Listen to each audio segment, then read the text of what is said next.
ഇന്നത്തെ വീഡിയോയിൽ നിങ്ങൾക്ക് ഇഷ്ടപ്പെട്ട പ്രോഗ്രാംസ് ഉള്ള യൂണിവേഴ്സിറ്റീസ് എങ്ങനെയാണ് സെലക്ട് ചെയ്യേണ്ടത്, എങ്ങനെയാണ് സ്കോളർഷിപ്സ് എല്ലാം കണ്ടുപിടിക്കേണ്ടത്, പിന്നെ മാസ്റ്റേഴ്സിനും PhDക്കും നമ്മൾ തന്നെ എങ്ങനെയാണ് അപ്ലൈ ചെയ്യേണ്ടത്, രണ്ടും ഏതാണ്ട് സെയിം തന്നെയാണ്. സൂപ്പർവൈസറിനെ എങ്ങനെ കണ്ടുപിടിക്കാം എന്നും കൂടിയും പറയാനുണ്ട്. കൂടാതെ തന്നെ ചില യൂണിവേഴ്സിറ്റികളിൽ PhDക്ക് കനേഡിയൻ സ്റ്റുഡൻസിൻ്റെ ഫീസ് കൊടുത്താൽ മതി. അങ്ങനത്തെ കുറച്ച് യൂണിവേഴ്സിറ്റികളുടെ ഫീസ് ഞാൻ കാണിച്ചു തരുന്നുണ്ട്. അപ്പോൾ വീഡിയോയിലേക്ക് പോണേക്കാൾ മുമ്പ് this is Ron and welcome to my channel.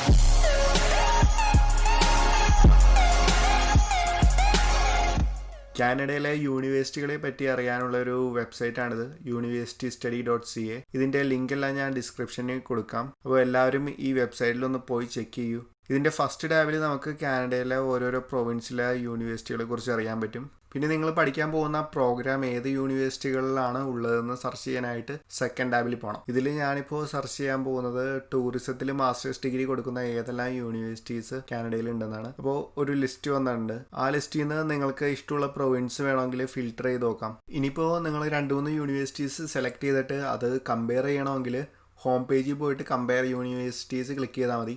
ഇതിലിപ്പോൾ ഞാൻ 3 യൂണിവേഴ്സിറ്റീസ് ആഡ് ചെയ്തിട്ടുണ്ട്. ഇതിൽ നിന്ന് നമുക്ക് ഒരു റഫ് ഐഡിയ കിട്ടും യൂണിവേഴ്സിറ്റിയിൽ എത്രത്തോളം പിള്ളേർ പഠിക്കുന്നുണ്ട്. അതുപോലെ തന്നെ ഫീസ് റേഞ്ചും കാണാം. ഈ ഫീസ് റേഞ്ച് നോക്കുമ്പോൾ കനേഡിയൻ സ്റ്റുഡൻസിൻ്റെ ഒരു 5-6 ഇരട്ടി ഉണ്ട് ഇൻ്റർനാഷണൽ സ്റ്റുഡൻസിൻ്റെ ഫീസ്. പിന്നെ ഈ കാണിക്കുന്ന ഫീസ് അത്ര ആക്യുറേറ്റ് ഫീസൊന്നുമല്ല.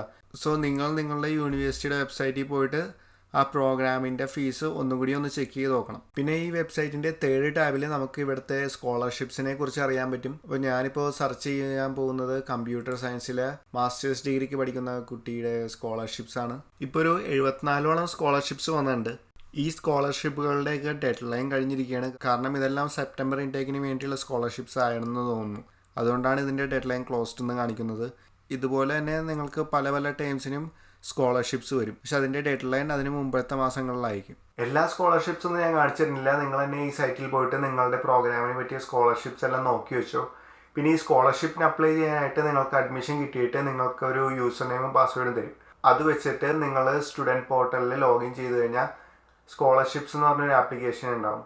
അതിൽ പോയിട്ട് നമ്മൾക്ക് എല്ലാ സ്കോളർഷിപ്സിനും അപ്ലൈ ചെയ്യാൻ പറ്റും. മിക്ക സ്കോളർഷിപ്സിനും നമ്മൾ ഫോം ഒന്ന് ഫില്ല് ചെയ്യേണ്ട, ജസ്റ്റ് ഒന്ന് അപ്ലൈ ചെയ്താൽ മതി.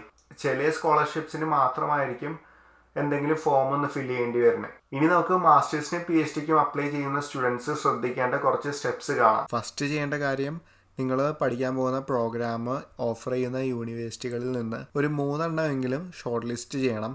സെക്കൻഡ് ചെയ്യേണ്ടത് ഈ യൂണിവേഴ്സിറ്റികളുടെ എല്ലാം ആപ്ലിക്കേഷൻ ഡെഡ് ലൈൻ ഒന്ന് ചെക്ക് ചെയ്യണം. ഇതിൽ പറഞ്ഞിരിക്കുന്നത് ചില പ്രോഗ്രാംസിന് ക്ലാസ് തുടങ്ങുന്നേക്കാളും 10 months മുമ്പ് തന്നെ ആപ്ലിക്കേഷൻ ഡെഡ് ലൈൻസ് വരാറുണ്ടെന്ന്.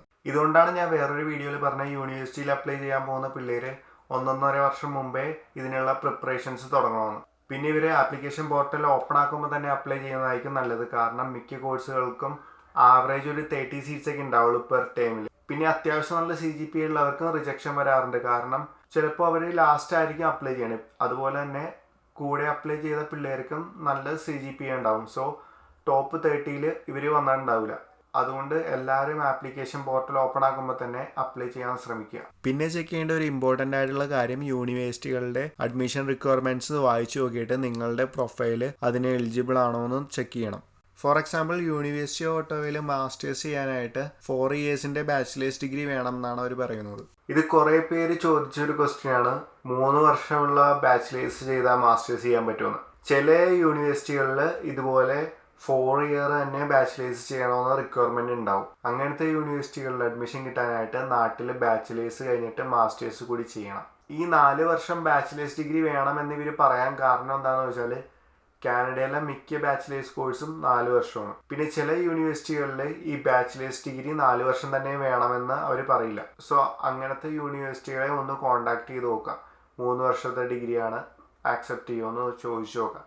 അവർ ആക്സെപ്റ്റ് ചെയ്യുമെന്ന് പറഞ്ഞാൽ അപ്ലൈ ചെയ്തോളൂ. പിന്നെ നേരത്തെ കണ്ട 70% ബാച്ചിലേഴ്സിന് വേണമെന്നുള്ള റിക്വയർമെൻറ്റ് യൂണിവേഴ്സിറ്റി ഓഫ് ഒട്ടാവയ്ക്ക് ഉള്ളതാണ്. പല യൂണിവേഴ്സിറ്റികൾക്കും പല മിനിമം റിക്വയർമെൻ്റ് ആയിരിക്കും. സോ നിങ്ങൾ അപ്ലൈ ചെയ്യാൻ പോകുന്ന യൂണിവേഴ്സിറ്റിയുടെ മിനിമം റിക്വയർമെൻ്റാണ് നിങ്ങൾ നോക്കേണ്ടത്. പിന്നെ ചെയ്യേണ്ട കാര്യം, യൂണിവേഴ്സിറ്റീസ് പറയുന്ന ഡോക്യുമെൻറ്റ്സ് എല്ലാം നിങ്ങൾ റെഡിയാക്കി വെച്ചോളണം. പിന്നെ മിക്ക യൂണിവേഴ്സിറ്റികളും ഒരു 2 ലെറ്റർ ഓഫ് റെക്കമെൻഡേഷൻസ് എങ്കിലും ചോദിക്കും. അപ്പോൾ അതും നിങ്ങളൊന്ന് റെഡിയാക്കി വെക്കണം.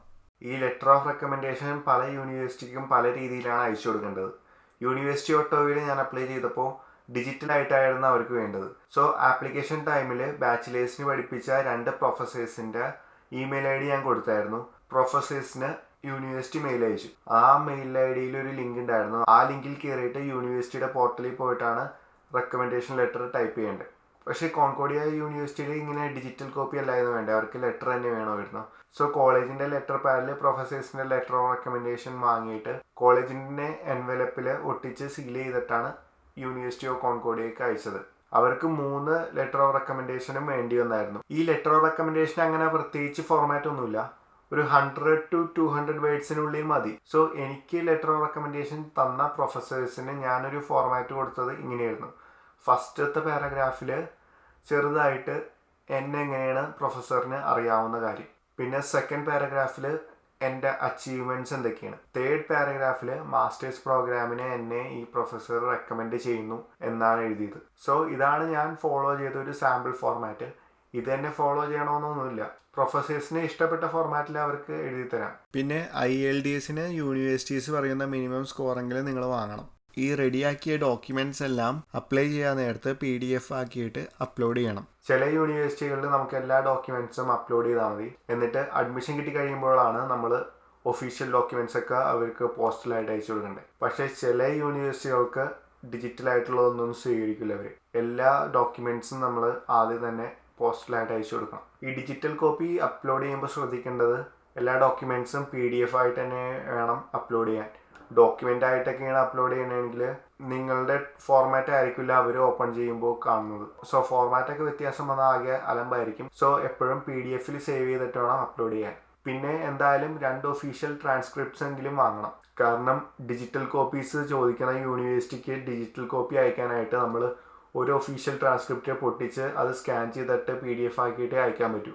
സോ ഒരു ട്രാൻസ്ക്രിപ്റ്റ് എന്തായാലും പൊട്ടിക്കണം, ബാക്കി രണ്ടാമത്തെ ട്രാൻസ്ക്രിപ്റ്റ് അവരെ ആക്സെപ്റ്റ് ചെയ്തിട്ട് കൊടുത്താൽ മതി. അല്ലെങ്കിൽ അപ്ലൈ ചെയ്യാൻ പോകുന്ന യൂണിവേഴ്സിറ്റിക്ക് എന്തായാലും ഒഫീഷ്യൽ ട്രാൻസ്ക്രിപ്റ്റ് വേണമെന്ന് പറഞ്ഞാൽ 2 കൂടുതൽ ട്രാൻസ്ക്രിപ്റ്റ് വാങ്ങേണ്ടി വരും. ഒഫീഷ്യൽ ഡിഗ്രി സർട്ടിഫിക്കറ്റ് ഒന്നും അയച്ചു കൊടുക്കണ്ട, ഒരു ഫോട്ടോസ്റ്റാറ്റോ ഒരു സ്കാൻഡ് കോപ്പിയൊക്കെ കൊടുത്താൽ മതി. നിങ്ങൾക്ക് കിട്ടാൻ പോകുന്ന ഓഫർ ലെറ്ററിൽ ഒരു കണ്ടീഷൻ ഉണ്ടാവും, ഒഫീഷ്യൽ ഡിഗ്രി സർട്ടിഫിക്കറ്റ് സബ്മിറ്റ് ചെയ്യണമെന്ന്. സോ കാനഡയിൽ എത്തിക്കഴിഞ്ഞിട്ട് ഒഫീഷ്യൽ ഡിഗ്രി അവർക്ക് കാണിച്ചു കൊടുത്താൽ മതി. പിന്നെ വർക്ക് എക്സ്പീരിയൻസിൻ്റെ ഡോക്യുമെൻറ്റ്സും അപ്ലോഡ് ചെയ്യണം. മിക്ക പിള്ളേരും ചോദിക്കുന്ന ഒരു ക്വസ്റ്റ്യൻ ആണ്, മാസ്റ്റേഴ്സ് പഠിക്കാൻ പോകുമ്പോൾ വർക്ക് എക്സ്പീരിയൻസ് റിക്വയർഡ് ആണോ എന്ന്. വർക്ക് എക്സ്പീരിയൻസ് ഒരിക്കലും റിക്വയർഡ് അല്ല, പക്ഷേ മിക്ക യൂണിവേഴ്സിറ്റികളിലും വർക്ക് എക്സ്പീരിയൻസിന് ഒരു വെയിറ്റേജ് ഉണ്ട്. അക്കാഡമിക്കിന് ഇത്ര വെയിറ്റേജ്, വർക്ക് എക്സ്പീരിയൻസിന് ഇത്ര വെയിറ്റേജ്, അങ്ങനെയായിരിക്കും. ചില യൂണിവേഴ്സിറ്റികളിൽ വർക്ക് എക്സ്പീരിയൻസിന് നല്ല വെയിറ്റേജ് ആയിരിക്കും. അങ്ങനത്തെ യൂണിവേഴ്സിറ്റികളിൽ വർക്ക് എക്സ്പീരിയൻസ് ഉണ്ടെങ്കിൽ മാത്രം അപ്ലൈ ചെയ്താൽ മതി.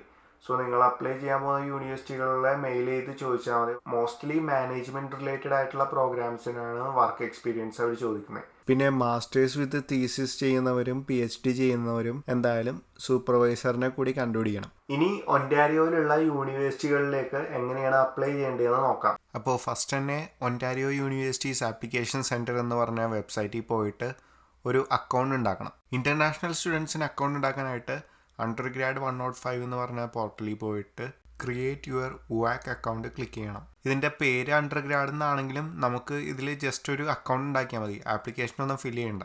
സോ ഇപ്പോൾ കാണുന്ന ഫോമിൽ നിങ്ങളുടെ പേരും ഡേറ്റ് ഓഫ് ബർത്തും ഇമെയിൽ അഡ്രസ്സും പിന്നെ ഒരു യൂസർ നെയിമും പാസ്വേഡും കൂടി കൊടുത്താൽ മതി. എന്നിട്ട് നിങ്ങൾക്ക് പുതിയൊരു അക്കൗണ്ട് ഉണ്ടാക്കാം. ഈ അക്കൗണ്ട് യൂസ് ചെയ്തായിരിക്കും നമ്മൾ ഒൻറ്റാരിയോയിലുള്ള യൂണിവേഴ്സിറ്റികളിൽ അപ്ലൈ ചെയ്യുന്നത്. ഇനി ചെയ്യേണ്ടത് നിങ്ങളുടെ യൂണിവേഴ്സിറ്റിയുടെ വെബ്സൈറ്റിൽ പോയിട്ട് അപ്ലൈ ചെയ്യണം. ആപ്ലിക്കേഷൻ പേജ് കണ്ടുപിടിക്കാനായിട്ട് ജസ്റ്റ് ഗൂഗിളിൽ നിങ്ങളുടെ യൂണിവേഴ്സിറ്റിയുടെ പേര് മാസ്റ്റേഴ്സ് അപ്ലൈ എന്ന് പറഞ്ഞ് സെർച്ച് ചെയ്താൽ മതി.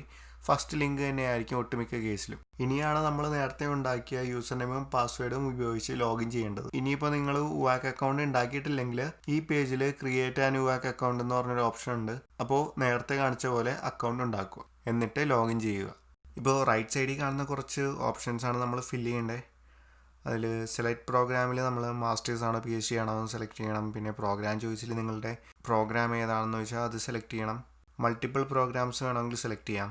പിന്നെ personal information, contact information, other information, academic background, transcript, test course, professional background, ഏറ്റവും ലാസ്റ്റ് റിവ്യൂ ആൻഡ് സബ്മിറ്റ്.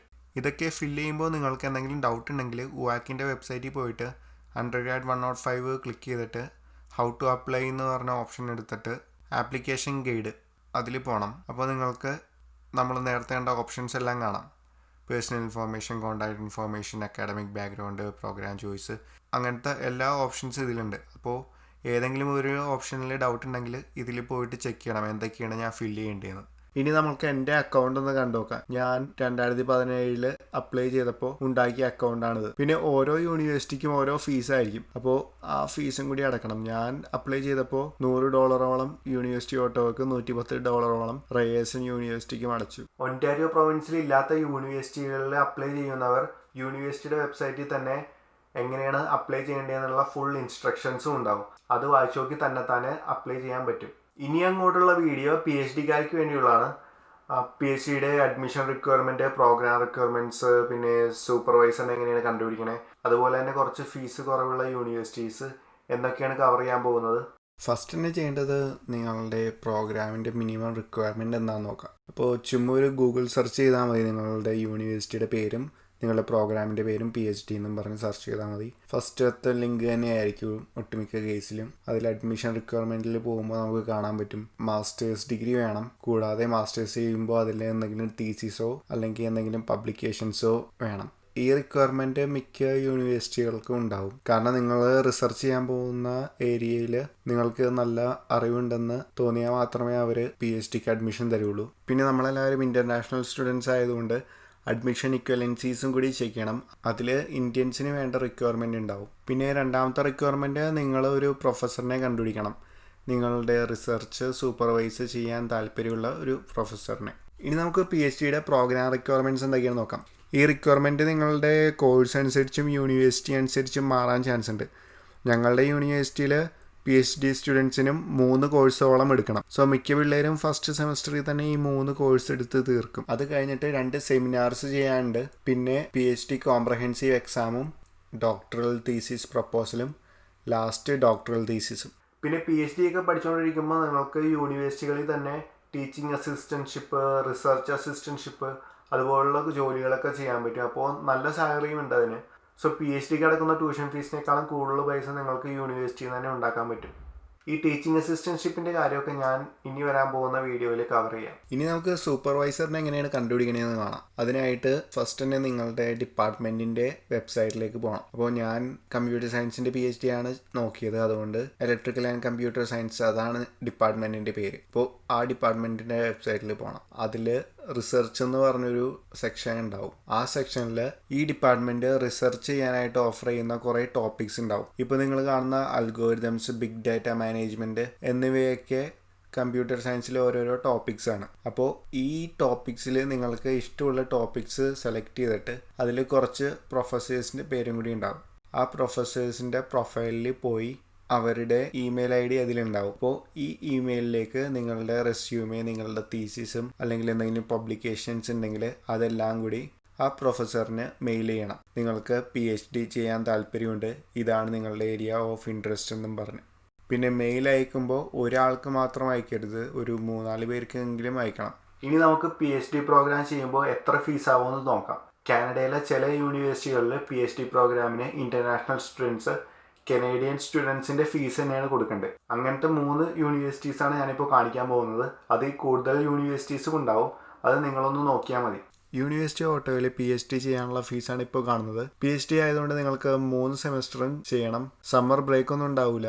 എല്ലാ സെമസ്റ്ററിലും ഏതാണ്ട് 2350 ട്യൂഷൻ ഫീസ്. അതിന് പുറമെ കുറച്ച് അഡീഷണൽ ചാർജും കൂടി വരും. ലൈക്ക് ബസ് പാസിൻ്റെ ചാർജ്, അതുപോലെ തന്നെ സ്റ്റുഡൻറ്റ് സർവീസസ്, പിന്നെ ഇൻഷുറൻസ്. ഞങ്ങൾക്ക് 2 ടൈപ്പ് ഇൻഷുറൻസ് ഉണ്ട്.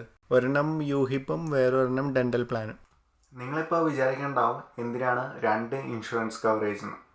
കാനഡയിലുള്ള മിക്കവർക്കും 2 ഇൻഷുറൻസ് കവറേജ് ഉണ്ടാവും. ഒരെണ്ണം ഗവൺമെൻറ് പ്രൊവൈഡ് ചെയ്യുന്ന കവറേജ്, അതിൽ ഹോസ്പിറ്റൽ ചാർജ്, ക്രിട്ടിക്കൽ ഇൽനെസ് ഒക്കെ വന്നാൽ അതിനുള്ള ചാർജ്, അങ്ങനെ എക്സ്പെൻസീവ് ആയിട്ടുള്ള ട്രീറ്റ്മെൻറ്റ് മൊത്തം കവേർഡ് ആവും. പക്ഷേ ഡെൻ്റലൊന്നും കവേർഡ് ആവില്ല. അതുകൊണ്ടാണ് ഒരു പ്രൈവറ്റ് ഇൻഷുറൻസും കൂടി എടുക്കുന്നത്. ഈ പ്രൈവറ്റ് പ്ലാനിൽ ഡെൻ്റൽ കവറേജ് ഉണ്ടാവും. പിന്നെ ഗവൺമെൻറ് പ്ലാനിൽ ഇൻക്ലൂഡ് ചെയ്യാത്ത കുറച്ച് കവറേജസും കൂടി ഉണ്ടാവും. ഈ ഒൻറ്റാരിയോയിൽ ഗവൺമെൻറ് പ്രൊവൈഡ് ചെയ്യുന്ന ഇൻഷുറൻസിൻ്റെ പേരാണ് OHIP, Ontario health insurance plan. ആ OHIPും നമ്മൾ നേരത്തെ കണ്ട UHIP, university health insurance plan, ഇവ രണ്ടും സിമിലർ ആണ്, പക്ഷേ സെയിം അല്ല. ഇത് ഞാൻ എടുത്തു പറയാൻ കാരണം ചില കോളേജസിൽ ഈ UHIP എന്ന് പറഞ്ഞ ഇൻഷുറൻസ് ഉണ്ടാവില്ല. അതെനിക്ക് അറിയില്ലായിരുന്നു. ഞാൻ വിചാരിച്ച എല്ലാവർക്കും ഈ 2 പ്ലാൻസ് തന്നെ ഉണ്ടെന്നാണ്.